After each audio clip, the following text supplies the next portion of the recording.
Once I landed during my traveling in an angel world where an angel with a light shining like a crystal was giving a lecture to prophets. He said, if one person or one nation becomes a victim of other persons or other nations through cruel acts or perjury, but after all, this person or nation can forgive, then such an act can bring this person or nation near the door of compassion and love.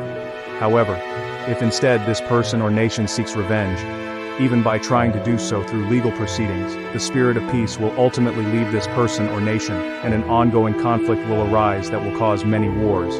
This angel looked at the prophets and said, you are the reason that your descendants are involved consistently in conflicts and wars because you took much revenge during your lifetime on earth. When those prophets heard that, they started to cry and said, "O God, O heavens, please have compassion for us. Please help us that we can come out from darkness into light so we can complete our journey of love. O God, without you, human spirits cannot be freed from darkness."